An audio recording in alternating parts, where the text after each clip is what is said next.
Hello, everybody. Welcome, welcome. Hello.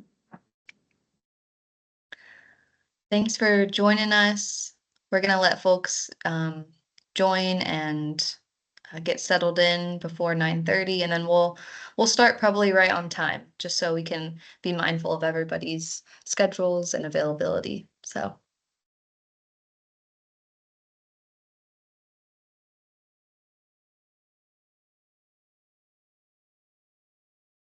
And just to give everyone a heads up, this is being recorded so that it can be viewed at a later time. So I have to watch what I say because of that. So I'll give you guys the warning.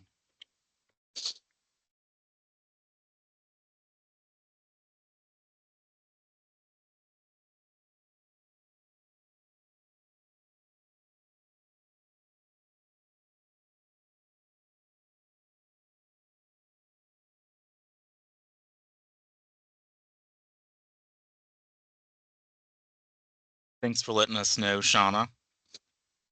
That is our loss. I agree. But we're glad that you're able to join in and watch and listen.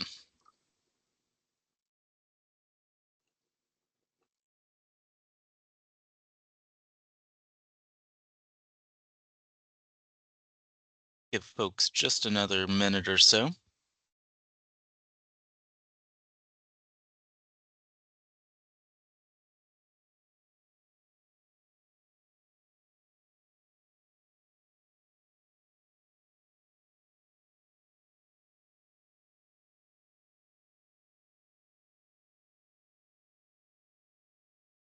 All right, well, I have 9:30, and so we will get going. We might have some folks pop in, and we will just greet them as we go.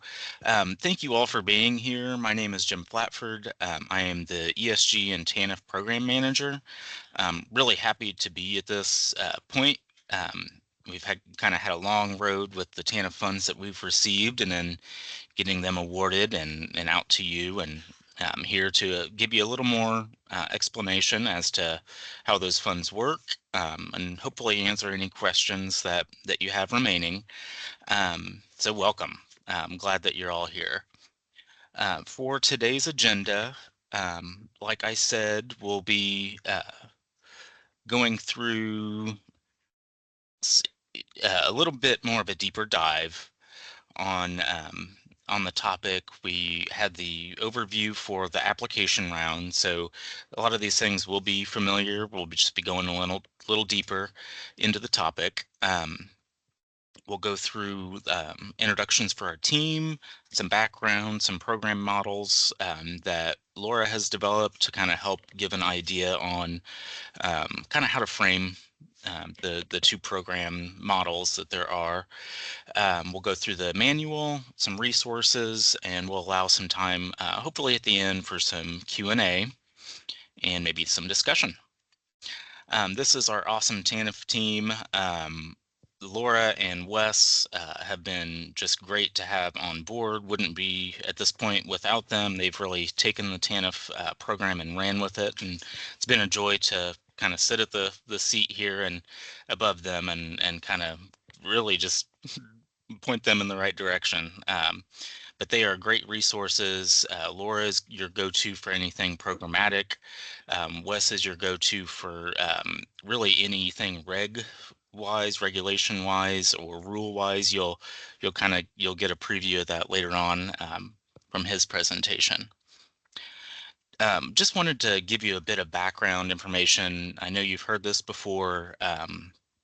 But this award did come from the FSSA through the state, through Indiana state funds, and the purpose, why we have them, and why they're in the community services division here at IHCDA, is we heard from folks in the ESG program, the Emergency Solutions Program, that we were really missing serving a key component of our client base, and that was pregnant mothers and young families with or families with young kiddos.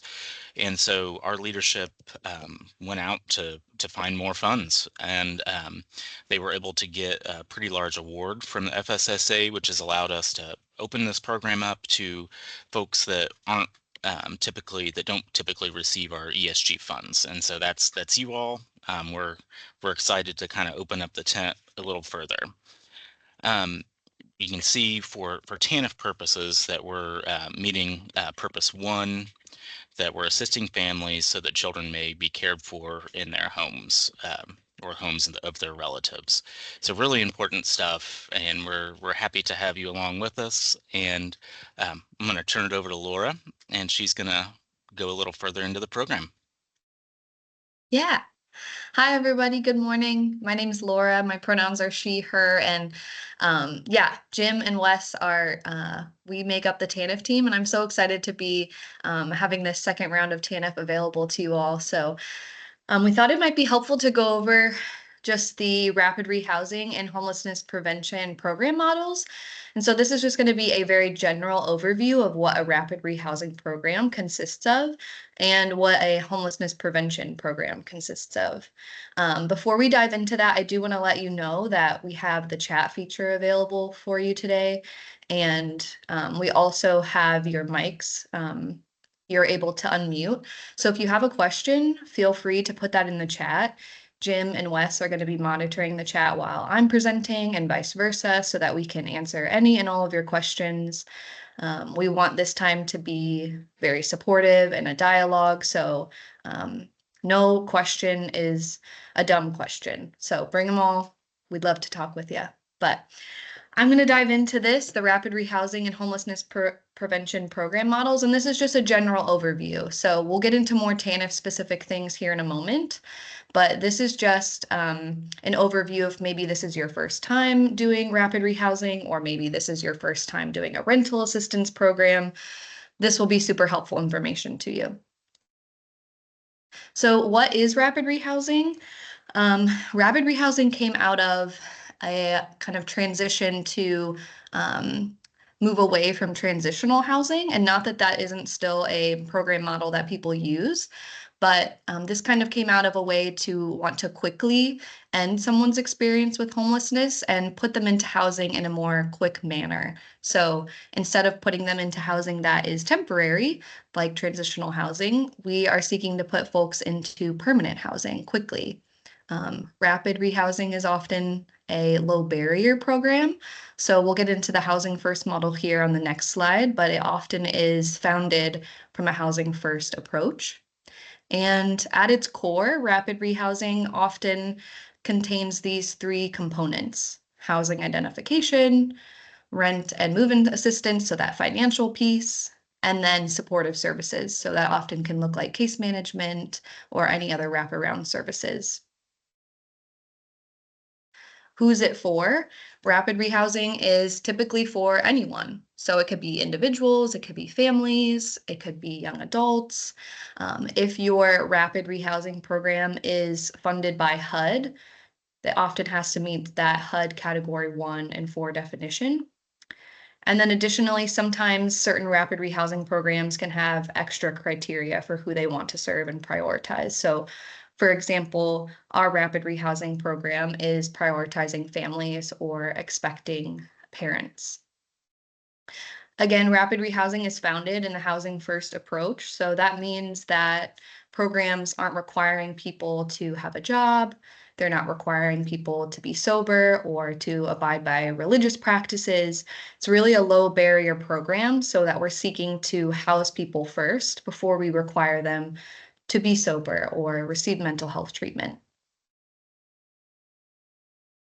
Those main core components of rapid rehousing: one, that housing identification piece. So that would look like you as your agency working with landlords, building that relationship with landlords, doing outreach, or perhaps assisting the family to find a specific housing unit that meets their needs. Maybe finding a specific housing unit in the neighborhood that the family wants. So, really, that housing identification piece is key here. And then after that, once they've found a unit, that financial piece kicks in. So, you as the agency assisting with security deposits, with rent payments, utility arrears, those things.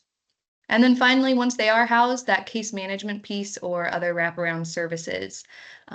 So this isn't just a program that helps get people housed, it's also a program that houses people, but then also takes care of any other needs that the family might have.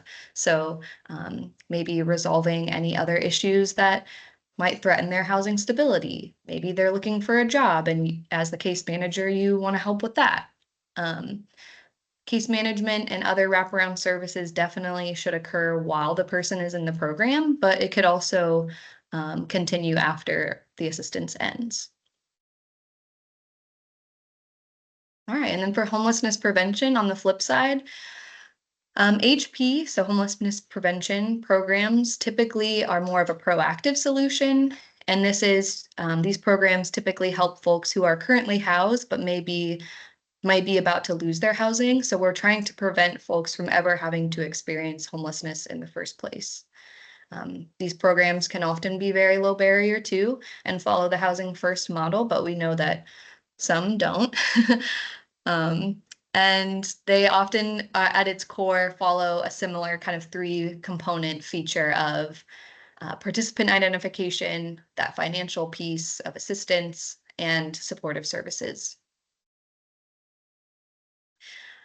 For homelessness prevention, again, these programs can serve anyone.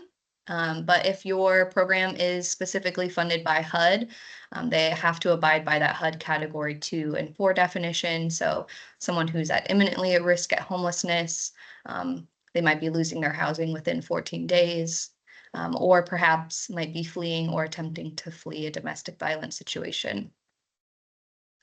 And similarly with rapid rehousing, homeless prevention programs can have additional criteria. So, like our TANF program, we are prioritizing families, but there could be other HP programs that prioritize youth or prioritize individuals. Um, and then they can be housing first. So, again, they can come from the approach that they don't require people to be sober or qualify or receive mental health treatment in order to qualify for the assistance. And then the only real difference here on this slide for the core components of homelessness prevention is that those folks are already housed. So you don't necessarily have to do housing identification, but instead, as the agency, you're more so doing participant identification. So who in your community might be needing of this assistance, and do they have access to it? How, as an agency, can you provide more access to the folks in your community who might need this type of rent assistance, utility assistance? Um, there's that financial assistance piece, and then also those supportive services. So just a general slide, one last little overview, kind of the difference between them is really just the population that you're serving. Rapid rehousing is often for folks who are literally homeless, who need housing. Um, so funds from your agency would help obtain housing for those families or individuals. Whereas homelessness prevention, you're serving folks who are currently housed, but might be experiencing eviction, or maybe the landlord isn't going to renew their lease. So they might be at risk of homelessness. So funds are often used to keep the family housed. Any questions about rapid rehousing or homelessness prevention as program models or interventions before we kind of get into TANF specific information?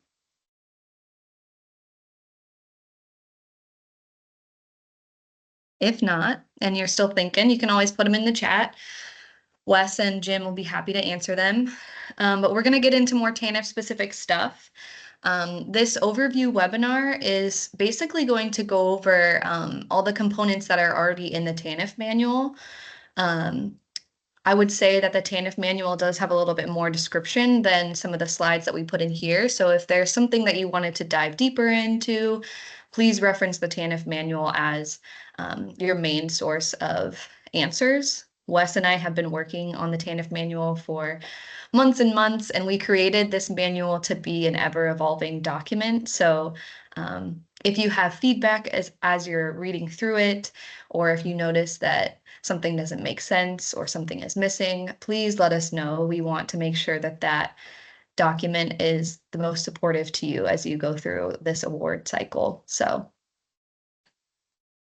we're going to start off with grant administration. Some of this information you might already know from reading through your grant agreements or even the application, but it's really important to reiterate here that your funding year is January 1st, 2025 through December 31st. So this whole year is your funding period. We're going to get into this a little bit more here in a second regarding claims. But your first claim submission for all of you will be March 15th, so here in about a month. And you'll be able to backdate any of your incurred expenses from January and February. So both of those 2 months will be included in this March date. All right, we'll get into the claims process first. Our TANF program operates on a monthly reimbursement basis, so you'll be incurring expenses month by month for your TANF award, and then you'll be submitting those incurred expenses on a monthly basis via IHCDA online. I believe I put this in my kind of overview email, but if you don't already have an IHCDA online account, you can register here or on our website. And our accounting team did kind of say the best practice is to have at least maybe 2 organizational administrators who would be submitting your monthly claims. To keep it consistent, they do like to have maybe just one person doing that, but sometimes it can be helpful to have at least 2, just in case one person might be out on vacation and what do we do if that person's gone? How do we submit our claims? So just know that you do have a maximum of 2 organizational administrators with IHCDA Online, and Lisa will talk more about that after this overview presentation at the IHCDA and claims onboarding training. So speaking of which, if you've never used IHCDA Online, you are required to attend that. That's today at 11 a.m. to 12 p.m. We're going to go over how to use IHCDA Online, how to submit your claims, supporting documentation, all of that. If you'd like just a refresher on that, you're more than welcome to join as well. And I just wanted to make note that if you haven't set up your account when you do, the only kind of access that you'll need on there when you sign up and register is that claims management access. So you, as the administrator, you can also grant access to other staff members to go onto IHCDA Online at a one-time basis. So if you were out of town or sick or something and you needed to get your claims in, someone else at your agency could do that. All right, in terms of requirements, you can only submit a claim once a month. So in total, you should have 12 claims per operating year. For TANF specifically, your claims are due on or before the 15th of every month. Each of your claims represents 1 month of expenses incurred or paid during the previous month. So for example, March expenses are due by April 15th. For every eligible expense that you're claiming on your claim submission, it's required to have supporting documentation proving cost incurred. We're going to go over the specifics of that in the claims training after this. So if you have a lot more questions about supporting documentation, hop on to that training in the next hour and we'll go over a lot of that. So it is required that you submit supporting documentation proving cost incurred. If you do have documentation proving proof of payment, please submit that as well, but you are required to just submit documentation proving cost incurred to get your claim approved. Additionally, we are requiring that you submit a claims narrative form with each submission. Um, and that narrative form is available on the TANF webpage. So if you ever needed it, you could access it there, but you could always reach out to me too. Late claims definitely shouldn't occur, but if they happen to, the process for getting a late claim submission approval is you reaching out to me. And I would recommend that you reach out to me prior to that the 15th of the month, just so that I can ask you, why is your late claim, why are you going to be submitting your claims late? We're not doing it at the last minute. And that way, when you do submit your late claim, you can put that approval message in your claim submission. If your late claim does not have an approval message by me, Megan, who will be on our call next, will most likely deny your claim. So you do have to have that approval message from me in order to submit late. All right, we'll see this kind of notice throughout the presentation, especially when we get into HMIS and reporting. But when you are submitting your monthly claims, that is communicating to me that you are assisting families, you are helping folks, and so that should coincide with your HMIS data. So if you are submitting claims, but you're not putting in any data, those things aren't aligning and we will have an issue. So please just note that when you are submitting claims, that does mean that you are also putting data into HMIS. All right, getting into a little bit of supporting documentation. I'm going to go through these slides a little bit quicker since we're going to dive into this in the claims training after this. But we do have a beautiful chart that Wes and I have created at the end of our manual. It also is in PDF form on the website, but it just outlines the type of supporting documentation that you'll need for each type of eligible expense. So I'll go through these a little bit quickly, but just for this first one, you'll see that on the left-hand side, you'll see the eligible expense that you might be paying for. So if you're paying for a rental payment, this column, proving cost incurred under the required section, is what you'd need. You could provide one of the following: copy of a lease detailing charge for rent, or you could provide an official written communication from the landlord indicating charge for the rent. So this section right here is what is required, providing one of the following. If you also have proof of payment, you can submit that too, but we do need this proof of cost incurred section.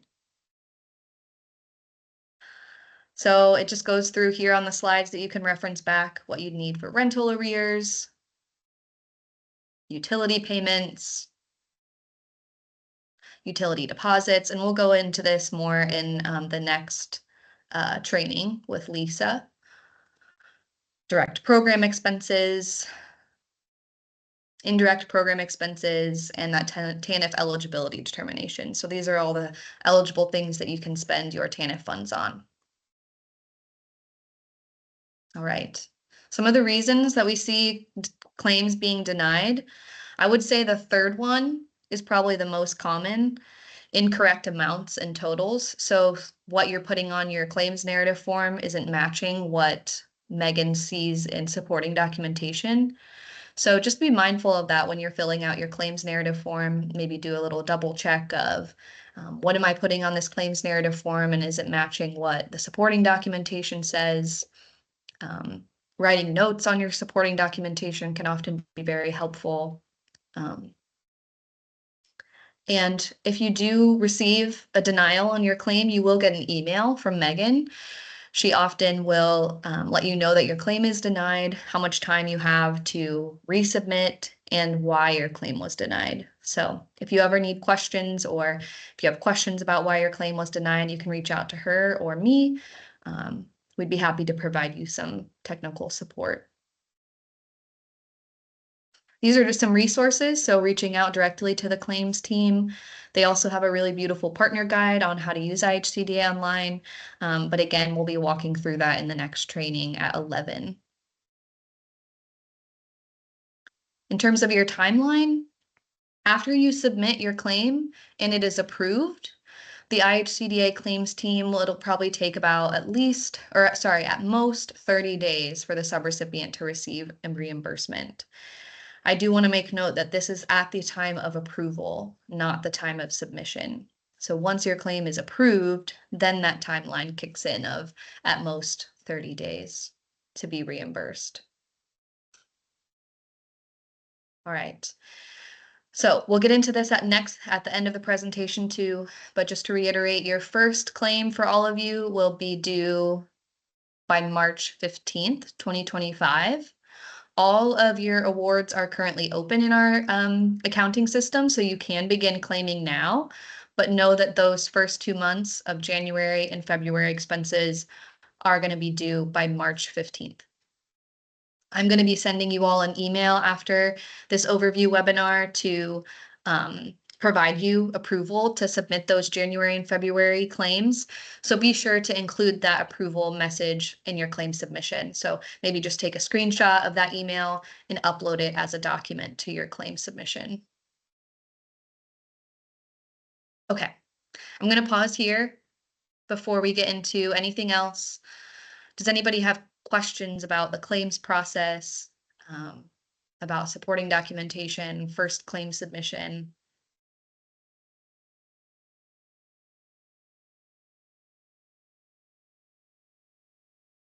No?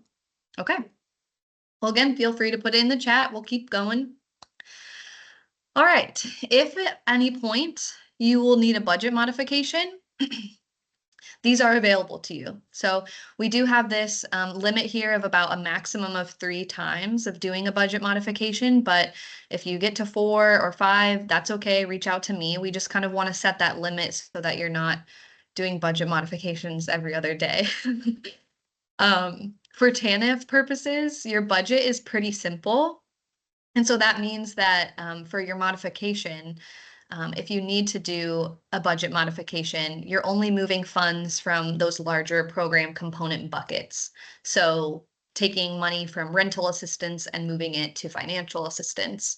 We're not kind of getting into the nitty gritty of I'm moving money from rental arrears to rental payments, those line item things. So that should hopefully decrease the amount of budget modifications you have. And again, that modification does not change your total grant amount. It just moves money around within your budget. You must submit a budget modification form to me. I have a screenshot of it here in the next slide, and it's also available on the TANF website for you to look at. But in order to get that budget modification approved, you can just send it to me or at the community services email, and I'll review that and most likely get that approved. So this is just a quick little screenshot of what that looks like. You put your original budget amount in, what section you want money added to, which section you want removed, and then this section will auto-populate and give you a revised budget total amount. All right, some helpful information if your budget or award ever needed to be amended. So if you were ever to reduce your grant amount or increase your grant amount award, that would be a budget amendment. If the award period ever was extended, that would be an award amendment. And most likely you'd be hearing from Jim if that were to ever happen. So just a note there. And then if we do get into the heart of your award and I notice that your spending is very low or you haven't used any of your TANF funds, we do reserve the right to create a spending plan just to make sure that we can touch base about some of the barriers that you might be having to spending your funds. Do you think you'll be able to spend them all? And if you do, if you're coming up against barriers, please reach out to me. We want to make sure that you're able to spend these funds well in a timely way. So if you're coming up against some issues, please reach out to me. Okay, we're going to get into some data entry requirements. So things for homeless or the HMIS system or DB client track. For this TANF award, all TANF subrecipients are required to enter data into HMIS or DB client track if you are serving survivors of domestic violence. So please note that is a requirement to do this. We do ask that you submit your data and enter it into HMIS or DV client track within 5 business days of intake or discharge, or if you are providing case management services, entering that data within a timely manner is helpful, not only for us, but for you too, so that you don't forget to do it.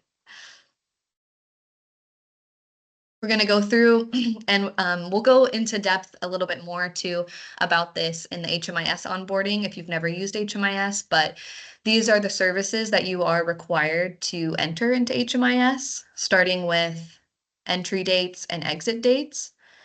So an entry date is the date that they signed your agency's TANF program agreement. So this is the day that the family became eligible and they are in the TANF program.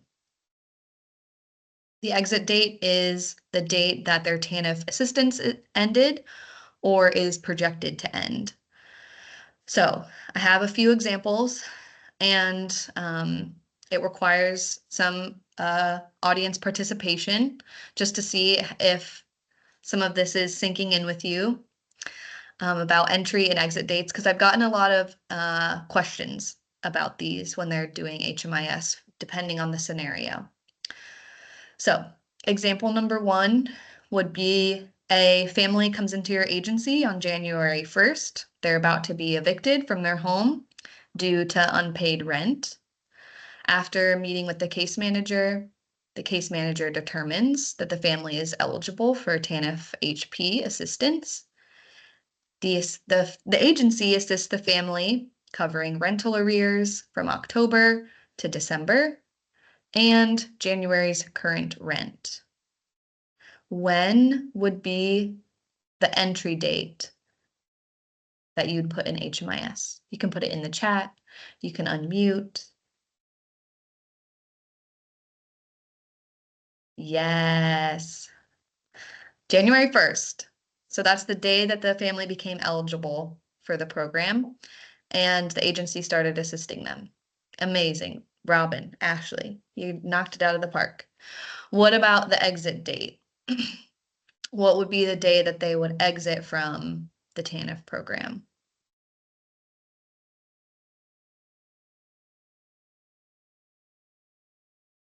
Yeah, Shauna. January, well, if there's a 31st or 30th, I'll never know. It'd be the last day of January. So because you are paying through January with the TANF funds, January 31st would be the exit date. Okay, a rapid rehousing scenario. The family is experiencing homelessness and they come into your agency referred through CE. The case manager determines they're eligible on February 15th. Your agency assists the family with a security deposit, prorated rent for February, and first month's rent, so March.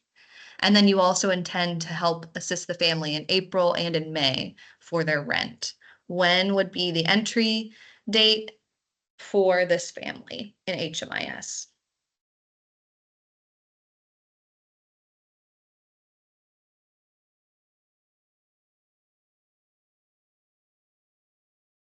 Yes, Jennifer, Chase, Patricia, February 15th. Correct. So that is the day that they became eligible. They came into the program. And what about the exit date? When would you exit them out of the TANF program in HMIS? Yep, you got it. The end of May. So that's the day that the TANF assistance ended for this family. Beautiful. Y'all are going to be amazing HMIS data entry folks. Okay, this one I've gotten a lot of questions about. And so I thought I should put this in here. Let's say a family comes into your agency and they might be losing their housing. So they are at risk of homelessness due to utility arrears from November to February. So these are the past months. The case manager determines they're eligible on March 20th. And the agency pays for a one-time payment to cover the family's 4 months of utility arrears. They pay that on March 28th. What would be the entry date in this scenario?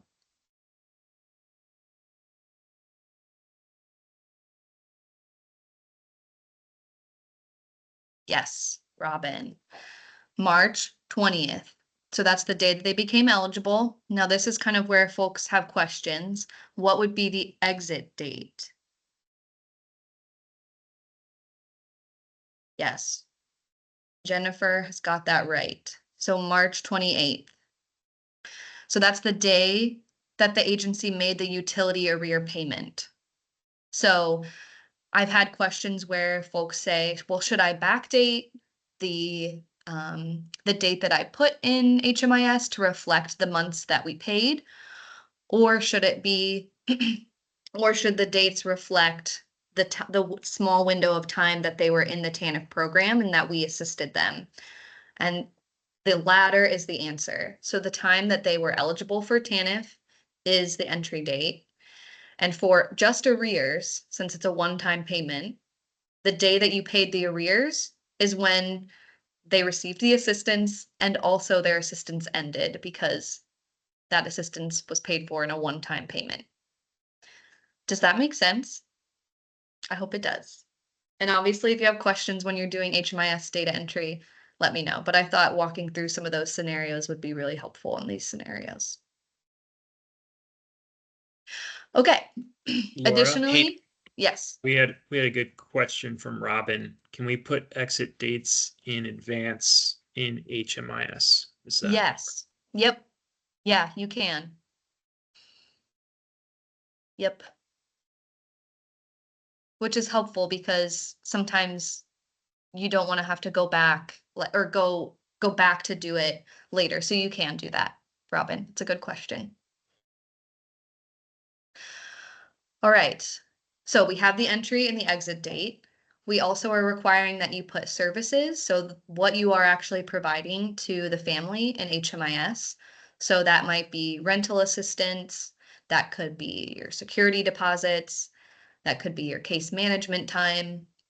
And alongside of those, when you are putting in those services, and you'll see in the HMIS onboarding that when you click those services, it also auto-populates to put in a dollar amount or an hours, and that's specifically for case management. But everything else should be a dollar amount. So if you are paying $500 for someone's rental assistance, putting that amount and service in HMIS is required. Specifically for folks who are doing rapid rehousing programs, we are requiring that you put a housing move-in date. That is specifically to help our PIT and HIC count. And so that's only for rapid rehousing folks. And then once you put in your exit date, we are requiring that you fill out an exit assessment in HMIS. So that is just asks you some questions about kind of de-enrolling someone from the system. Any questions about requirements for data? Those are the 5 main things to be putting in HMIS.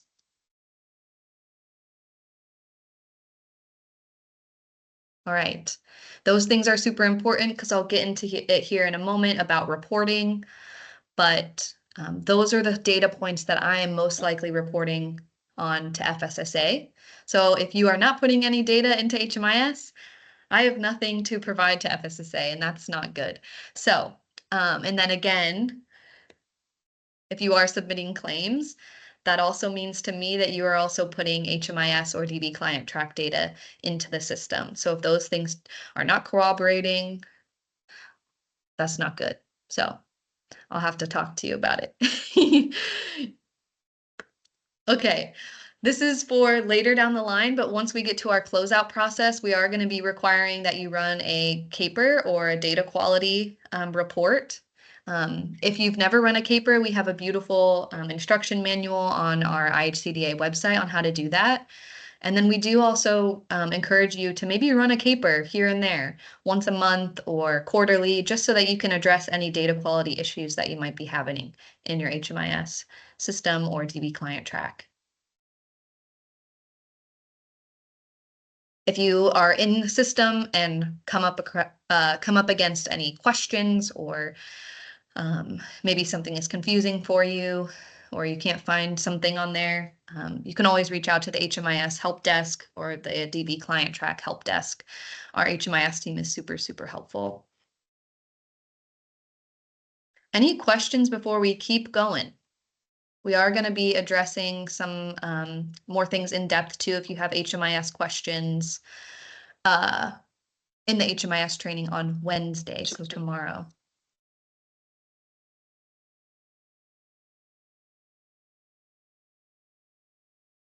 Any questions? Right, we'll keep it moving.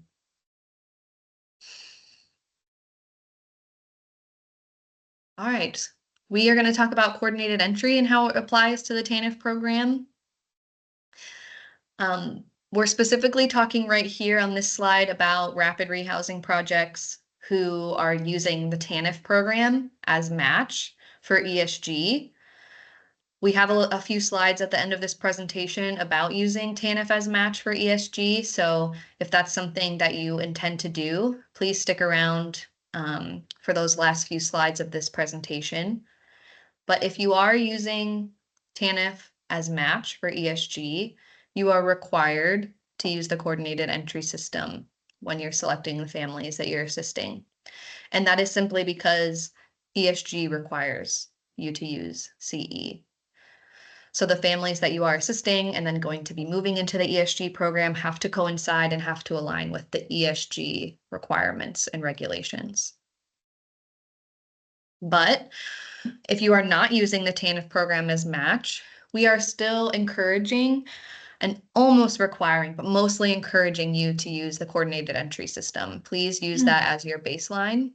If for some reason you are coming up against barriers of using the CE system because TANF is such a short-term program, please reach out to me and to Jim, and we can talk with our community engagement team about a potential maybe internal selection process that you'd like to use instead.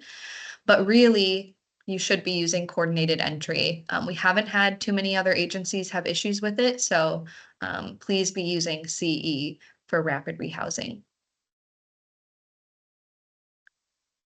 For homelessness prevention, you do not use the coordinated entry system, and you would have your own internal kind of selection process for the families that you're assisting for homelessness prevention. Any questions about CE or coordinated entry for rapid rehousing, homeless prevention?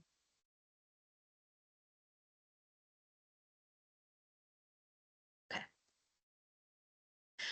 I mentioned this when we were talking about HMIS, but the only reporting that you all are required to do is to submit your data in HMIS and DB client track.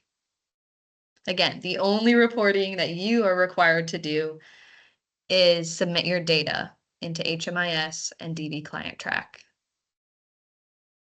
I then will be going into HMIS and DB client track and pulling reports and obviously taking out any personal information, any personal identifying data, and submitting that to FSSA. I'll be doing that on a monthly basis, a quarterly and annual basis. And in the manual, it breaks down what is going to be included in those reports. So if you are interested on what we are reporting on, you can look in the manual, and we have a very transparent list there.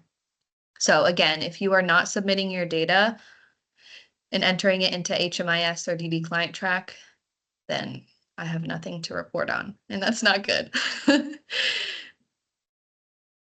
Okay, we are going to get into monitoring, so I'm going to stop do you want me to stop sharing now, Wes, or? Yes, please. Okay, Wes is gonna provide some information on the monitoring section of the TANF program. Thank you, Laura. You're As she welcome. said, I'm your TANF compliance monitor. And I want to start with an overarching question. And this is opinion-based, so there's no wrong answer. Homeless response is a wide network of people collaborating together, striving to end homelessness and get people suitably housed. And in that effort, we have many people working. I'm going to list a number of groups of people. And then at the end of this list, I would like, if you care, if you care to answer, either put it in the chat or unmute yourself. But the question is this, which two groups, in your opinion, do you think are at the heart of our work? So at IHCDA, we have directors and managers and analysts, compliance monitors. Then on the subrecipient side, we have executive directors, case managers, those experiencing homelessness or at risk of homelessness. Given all those groups of people, who do you think which two groups are most at the heart of the work we do in homeless response?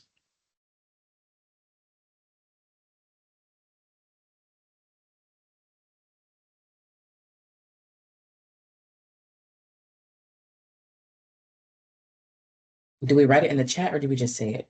Either one. If you'd like to answer it, please go ahead. Yeah, the second choice, or the second option rather. Okay, so the subrecipients. Yep. I'm Yes. seeing more. Very good. I agree with you that we IHCDA are here to support you. So as Laura was saying, if our manual is lacking or you see a shortcoming or a mistake, reach out to us. We like that dynamic exchange. Like you can challenge us to be better. And people are saying clients and case managers. Yep, they really are at the heart of what we do. We're here to serve the clients and the boots on the ground, so to speak. Those who most directly interact with the clients would be the case managers. So why do I bring that up? Documentation may not seem like a very sexy or attractive topic. Yeah, no, it's not. No one gets excited about it except for me and a few others. But the point is, we've got this government adage that if it's not documented, then it didn't happen. So the documentation you make with all the interactions case managers and clients have, it really lifts up your work.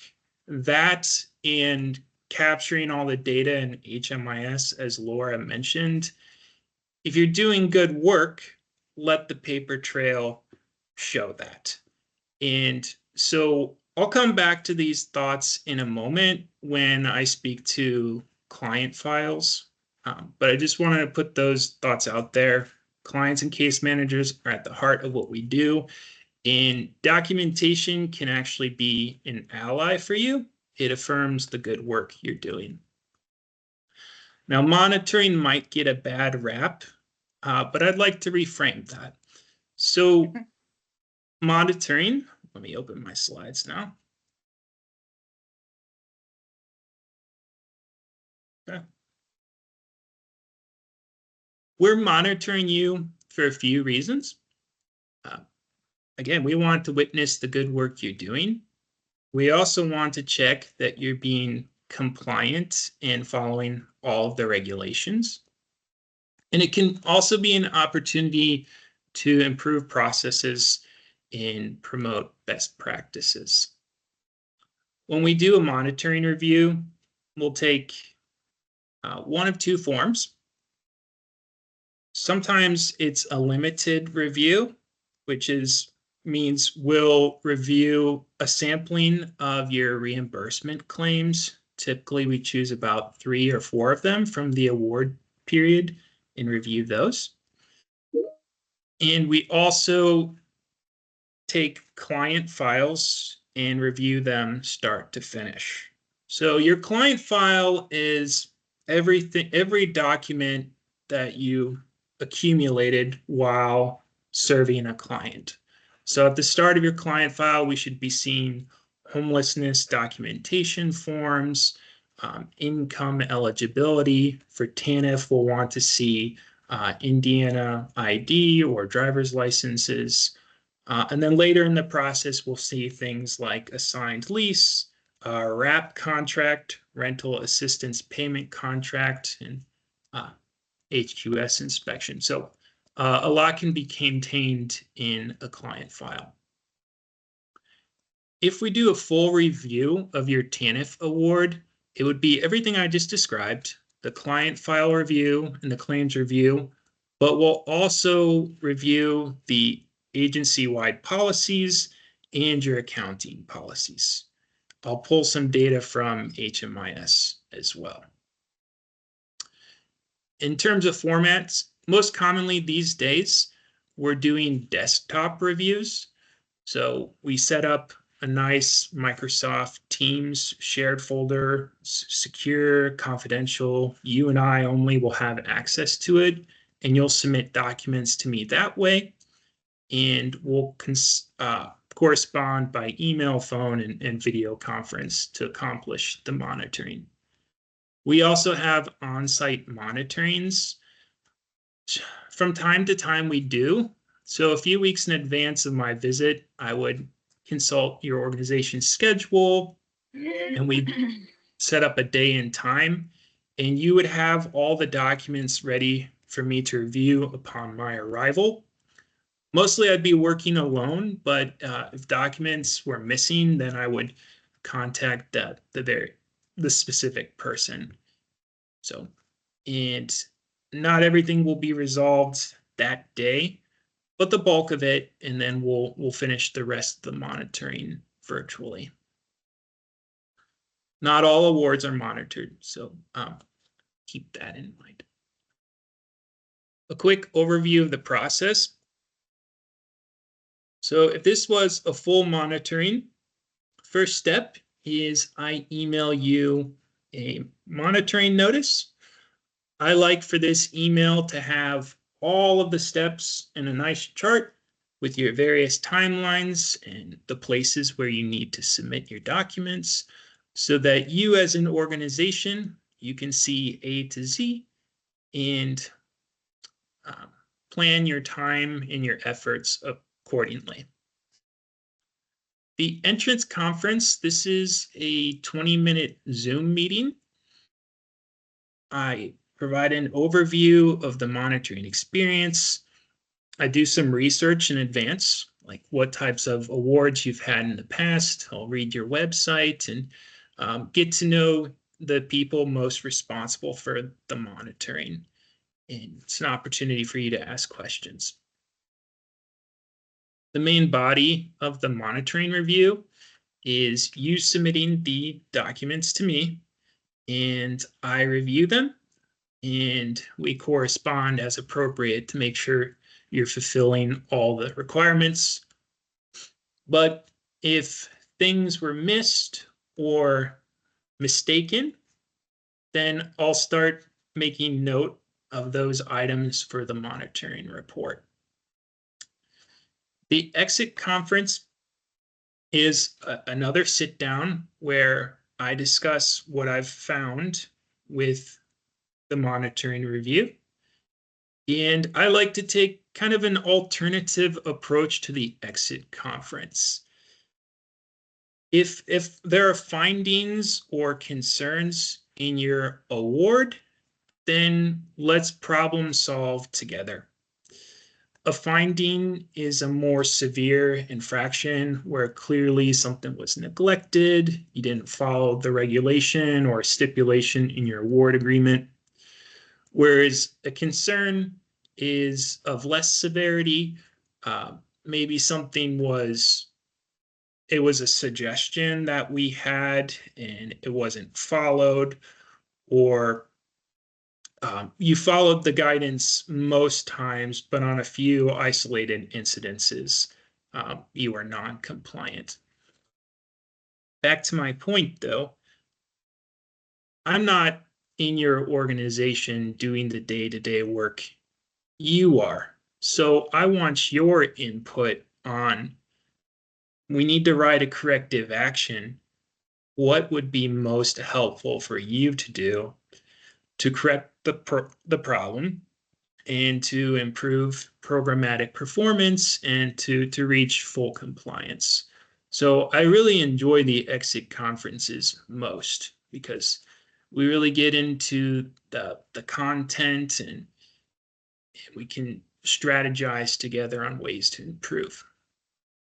Your monitoring report is the official list and explanation of the findings and concerns.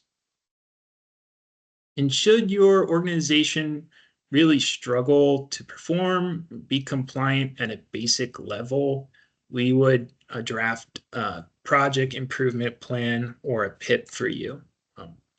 I've yet to have to draft one of these for a subrecipient organization, but they do happen.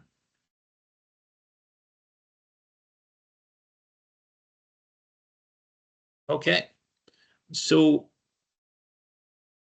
all records that you maintain in the client files, please maintain those for at least 3 years. That's our stipulation from TANF. And then I'm going to briefly discuss some of the addendums at the end of the manual.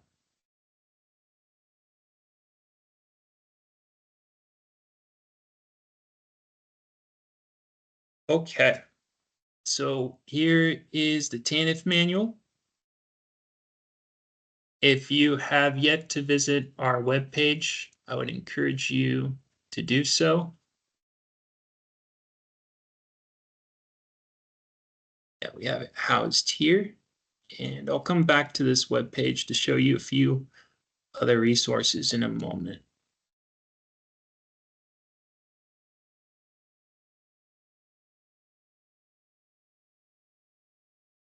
Near the end of the manual, we have Addendum A. As I said, in a full monitoring, I will read and comment on all of these policies. I really enjoy this part of a full monitoring review because I enjoy writing and reading and editing. And so I'll work through your policies in depth. Some things will be suggestions, so take it or leave it. And then other things are required edits because you didn't meet what was expected. So in this chart, the left-hand column, we have the policies listed. And you look at this and you may think, wow, that's a daunting list. I hope you're not thinking that. But if you are, and you have other awards with IHCDA or other awards with HUD, then a lot of these you should already have on file, like your drug-free workplace and non-discrimination. Not too many of these are uniquely required by TANF's Rapid Rehousing and Homelessness Prevention Program. Anyhow, in the right-hand column, you have a brief description of what should be contained in the policy. And just last week, we had a subrecipient. He provided us some great feedback on one of these descriptions. And he pointed out to me how it was confusing. And since then, Laura and I have changed that. I give that just as an example of this is a living document, and we really do enjoy the give and take of corresponding with you, and we're responsive to changes you suggest. Okay, so for the executive directors in the group right now, if you're spying a policy that you don't have in place, this might be a good time to start thinking about how we're going to get that in place to comply with the TANF Rapid Rehousing and HP program, which could also transfer to if you do ESG Rapid Rehousing. Okay. Addendum B, the client file chart. Going back to my earlier point of case managers doing great work, let the record reflect that great work. This is probably one of the most important pages in the TANF manual, because as a case manager is working with the client, these documents need to be collected and completed correctly. So take this as an invitation right now, all the case managers present here. I invite you, after you serve your first rapid rehousing client, after you serve your first homelessness prevention client, feel free to send me the client file. I would gladly review it, and if something's lacking or wrong, we can have a discussion. You can invite your fellow case managers to that meeting, executive director if you'd like, and we'll correct course from the start of our journey, clarify any misconceptions, and make sure that for clients 2 through 20, you're doing it the correct way, the compliant way. So looking at this chart, the left hand is the compliance piece, and then the right hand, you have a list of documents that could fulfill the compliance item. So pay attention to provide one of the following for each row of this chart. And again, Laura and I didn't intend for this to be overwhelming. We wanted it to be empowering. For example, some clients may not have their birth certificate or a passport. So if you've exhausted all these options here, you may have to resort to a self-attestation form that the client prints their name and signs, and that serves as proof that the person is a U.S. citizen or has legal U.S. residence.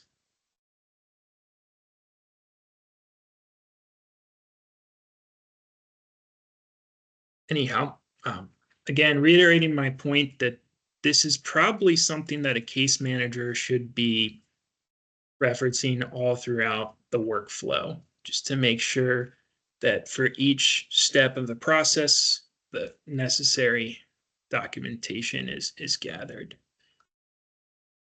And Wes, I did want to make note that something that Wes put intention behind this chart was that we tried to put these in the order of maybe your workflow as a case manager of the things that you might have to go through in terms of eligibility. So the order of this document does it may not be exactly the way that you would do it as a case manager, but we tried to put it in order of the timeline of when you'd need certain documents. So just keeping that in mind too. Thanks for stressing that point. Yes, this is a chronological organization here.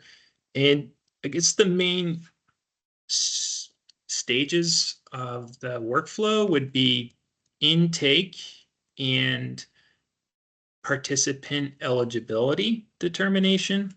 So most of that's captured on this first page, right? So you'll have to demonstrate that the client's household is at or below 200% of the federal poverty level. So we have a short worksheet which captures the various sources of income. And then at the bottom right, we'll have the FPL chart, federal poverty level chart.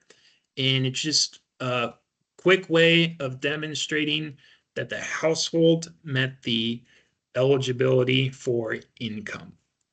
And then we give you an option. We're not going to waste your time. If the household doesn't have income, then quickly, but correctly and completely, have them fill out the zero income affidavit.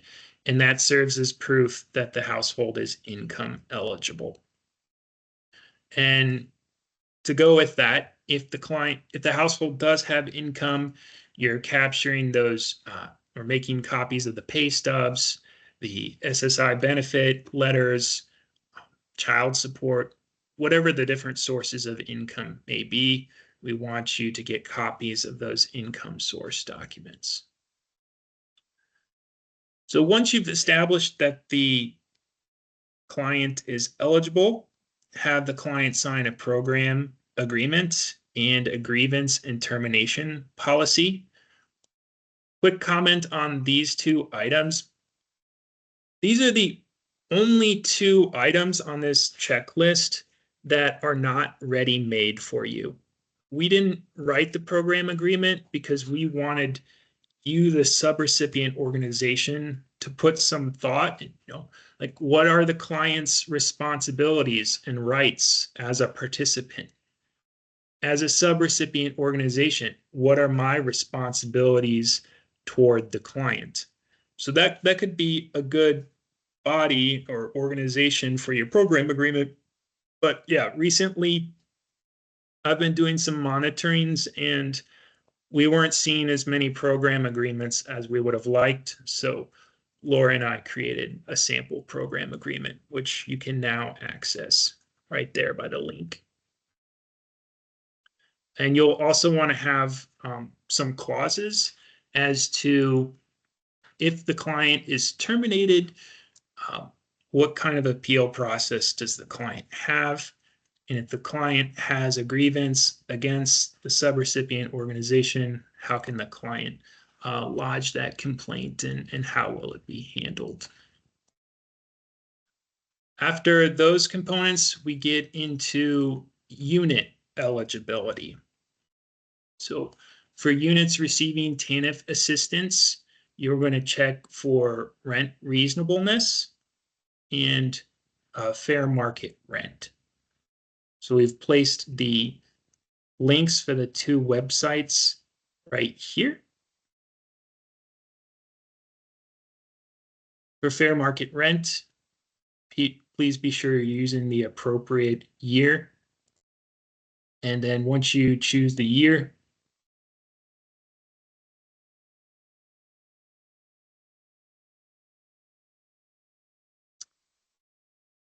oops, sorry. You'll go down to this portion and you can choose your state and county.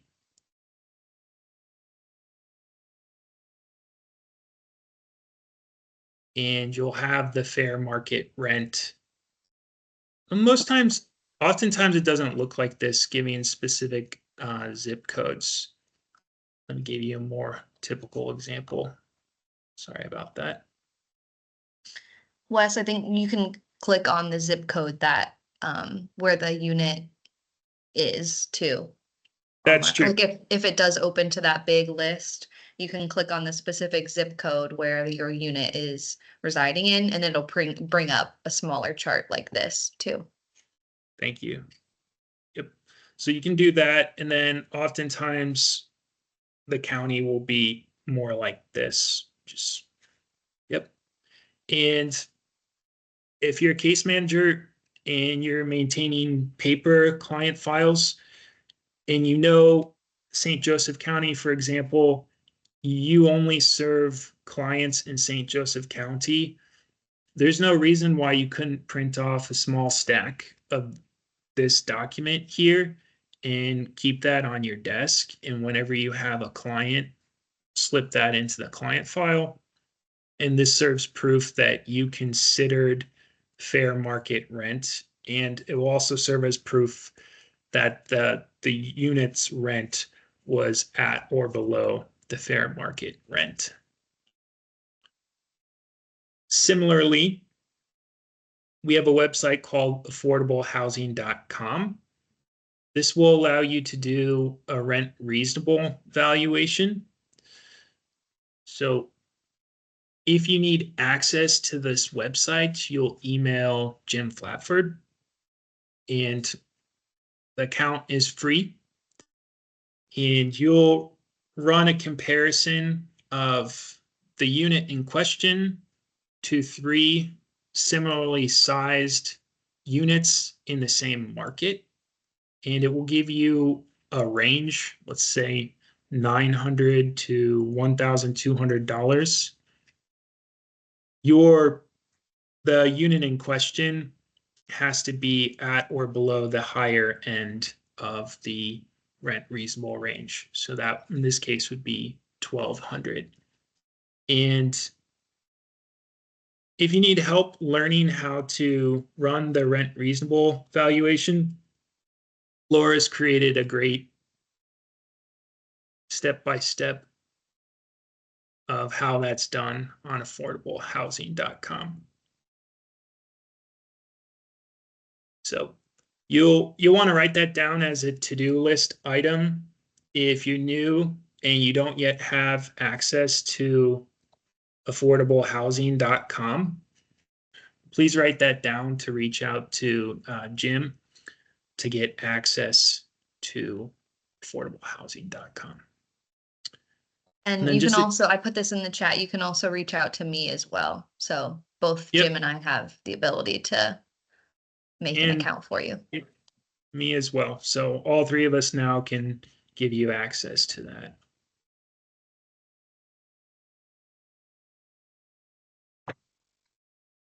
And other elements of unit eligibility, your HQS inspection and lead-based paint compliance documents.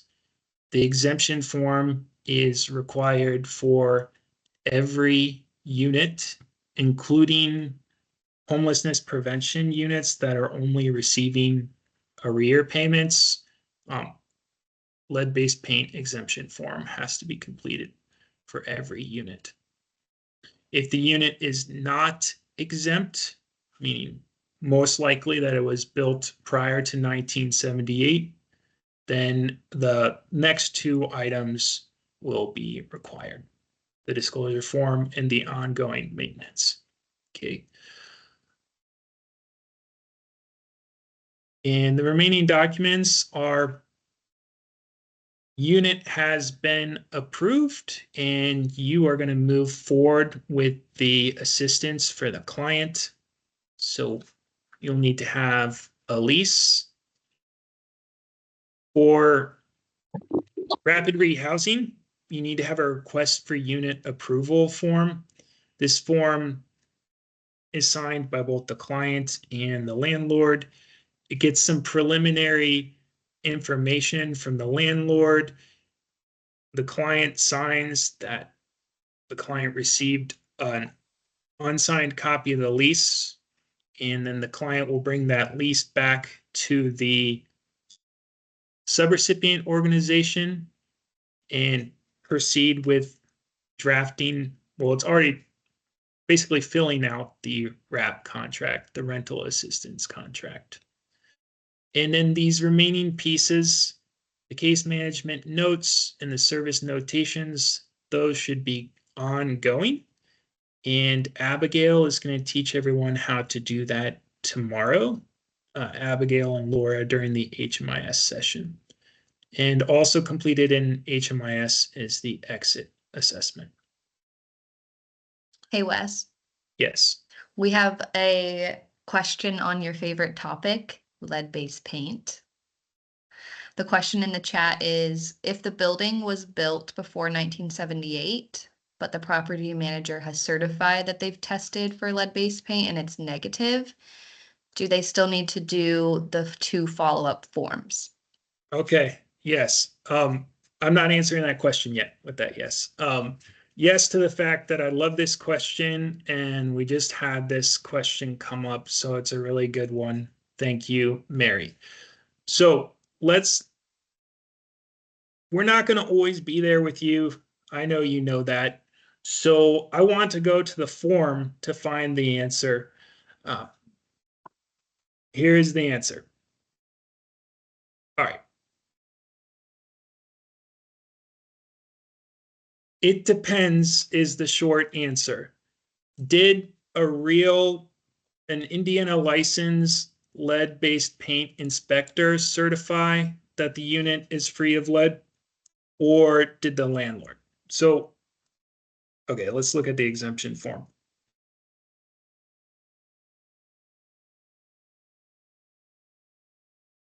So the unit was built before 1978, so it would not be exempt.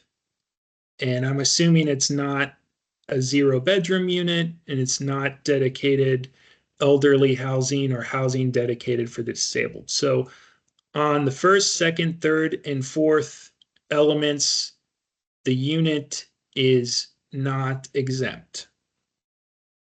If we look closely at this, I think it's the fifth one here, right here, has a paint inspection conducted in accordance with 40 CFR 745, established that this property is free of lead-based paint. In this column here, you see the citations. So this is within the Code of Federal Regulations. So Title 24 for HUD, Part 35, Section 82. If you read these citations, it stipulates that this clearance has to be done by an Indiana licensed lead-based paint inspector or risk assessor.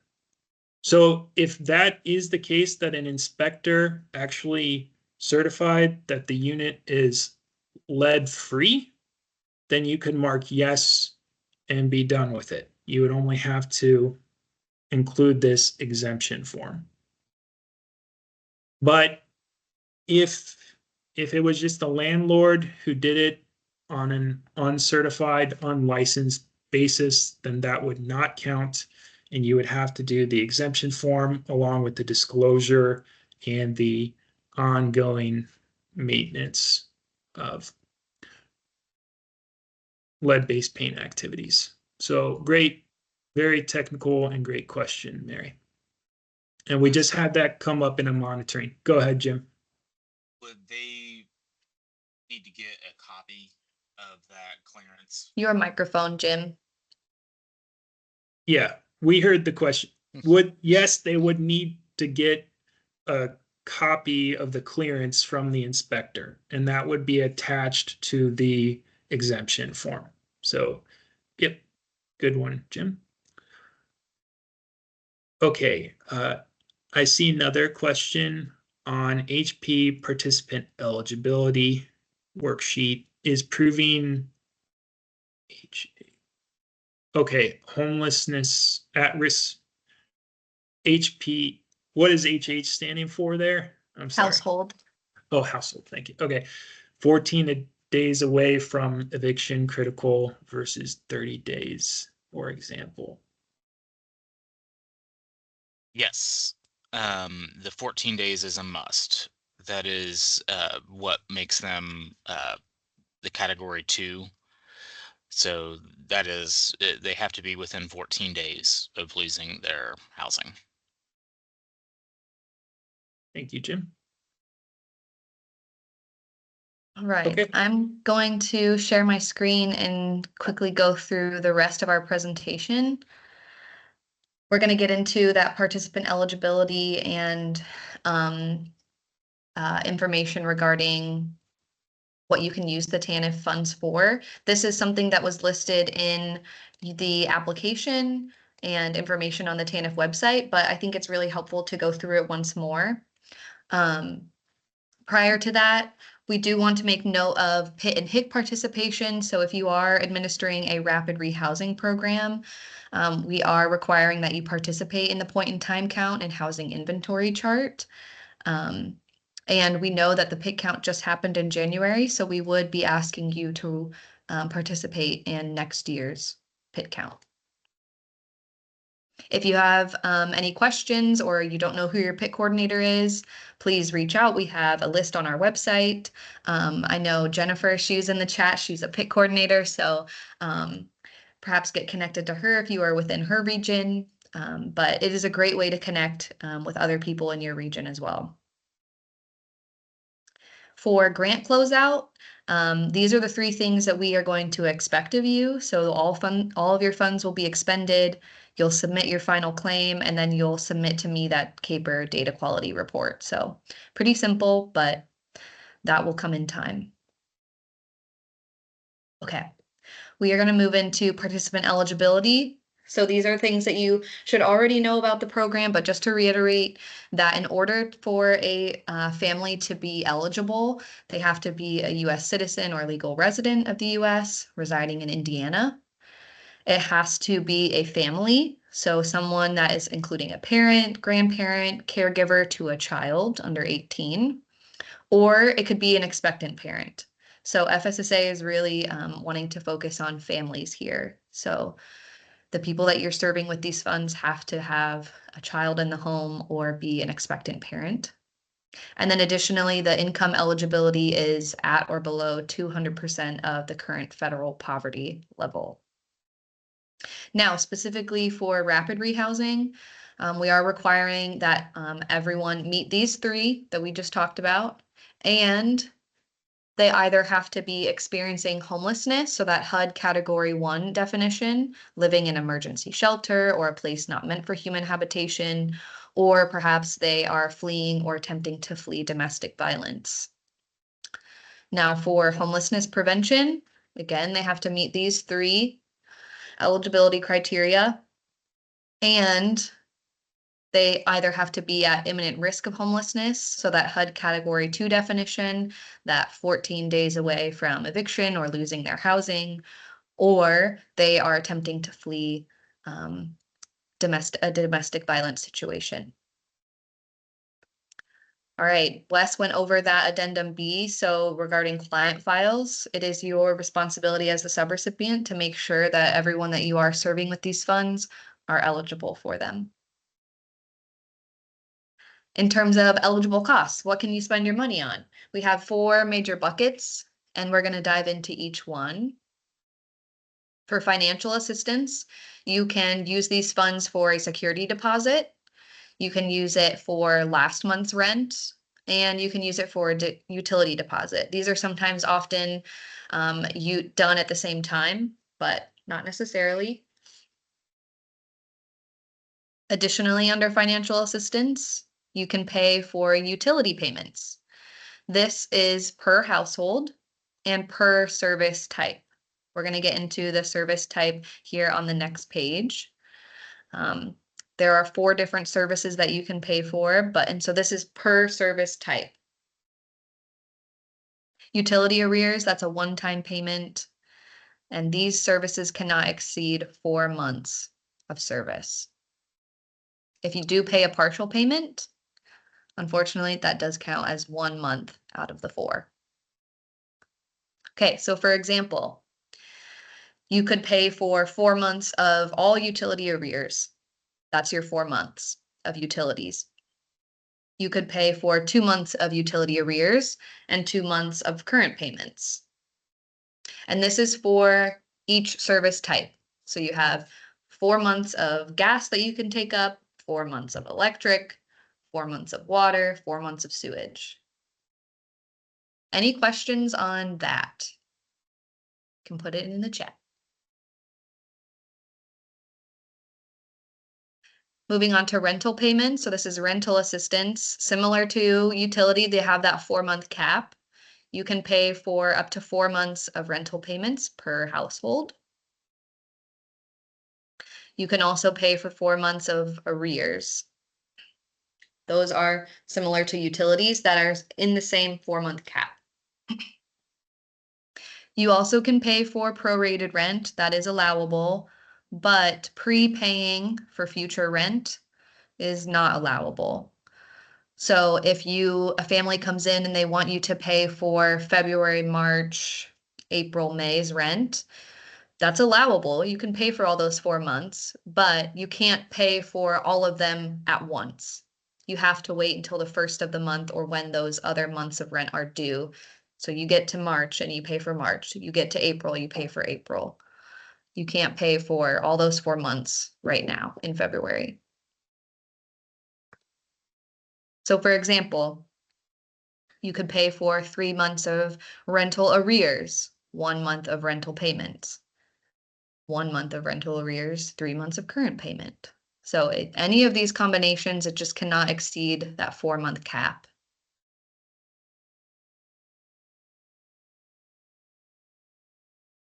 Rental arrears must be, oh, I just saw that in the chat, Robin. Yes, they must be a one-time payment and they cannot exceed that 4-month cap. If there are late fees, she said, never mind. If there are late fees associated with the arrears, you can pay for those late fees.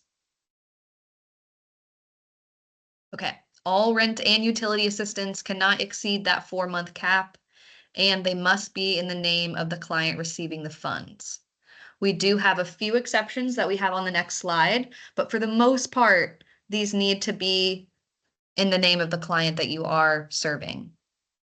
The exceptions are as follows. If the utilities are included in rent, you can pay for, you can assist that household. If the utilities are perhaps in the landlord's name and the landlord is billing the family their utilities, so it's in the landlord's name, but it's going towards the family, you can assist them. And then if the client's name happens to not be on the utility account, let's say it's in their partner's account and that partner has moved on, moved somewhere else, but that person is still living in the unit, their name is on the lease, the same address is on the utility account and the lease, you can assist them. We just want to make sure that what you're paying for is going towards that client and where they live. Okay, financial services, these are direct program expenses. So I like to think about financial services as all the things that are going directly to the program, directly to clients. So this can be staff time for case managers who are directly working with TANF families. This could be screening assessment tools or costs that you use in the TANF program, costs of supplies that you're buying at your agency that go directly to families. These are things that directly go towards the TANF program. There is also, make note, there is no limit on this part of your budget. So unlike the admin or indirect program expenses, there is that 10% cap on this section of admin, indirect program expenses. And this I like to think of as the back of house side of the program. So if you have an accounting team that is doing payroll for the TANF case managers, that accounting team's salary could be put under admin. The only weird one here that FSSA has made known is that eligibility determination activities. And I like to think of that as, let's say I'm a case manager and I spent an hour or maybe 45 minutes talking with a family that came into my agency about, are you a citizen, or what is your income? You're doing those eligibility determinations, making sure, like deciding to see if they could potentially get the TANF funds and assistance. That 45-minute time period of when you're deciding or figuring out if they're eligible, that would be put under admin because they're not yet in the TANF program. You decide, yep, they're eligible. Anytime, any staff time after that with this TANF family, now that they're in the program, can then be put into these direct program expenses. So that's the only weird one under admin. We have some more examples in the manual too. Just to make note, this is what your budget looks like. So again, making note of that 10% of the admin. That's the only part of the budget that has a cap. Okay, I'm going to keep moving since we are running out of time. For next steps, what do you do after this overview webinar? Well, you can start claiming. So those January and February expenses that you might have already had if you started to assist families, you can submit those claims by March 15th.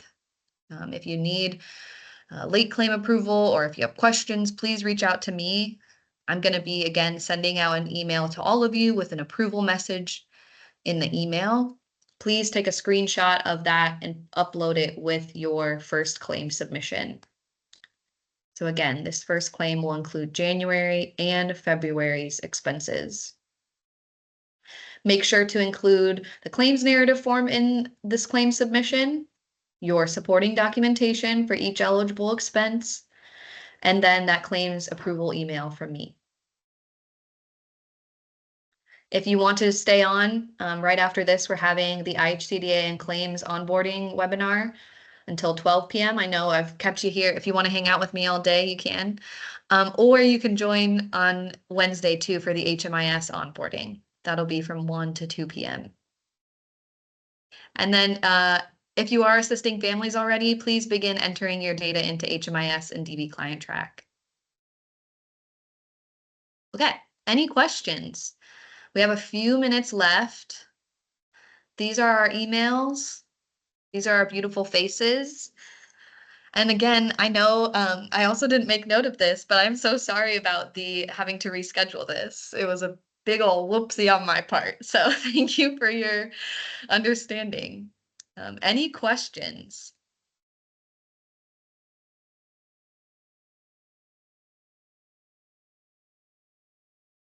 No question is a wrong question. If you have thoughts about the program, we will stay on here until 10. So if you do have questions, feel free to Till stay. 11. Did I just say 10? Yeah. It's okay. Until 11. And, don't hesitate to reach out via email. As questions come up, we're here to be your resource. Yes. Definitely. Thank you all for attending. Hopefully this has been helpful. Yes. I will be putting this recording and I will be putting the slides on the TANF website. So if you want to watch this webinar again, feel free. If you want to go through the slide deck again, I'll be putting that on the TANF website under resources so you can go through it again. If you want to stay for the IHCDA claims training, it is in a different chat, or not a chat, a different link. So if you need that, please email me. It is in a separate meeting. So we'll be hopping off Hi, here and Laura. head into that one. Yeah. I have a quick question. What would you say is the best practices of trying to get landlords to come aboard or to be, to participate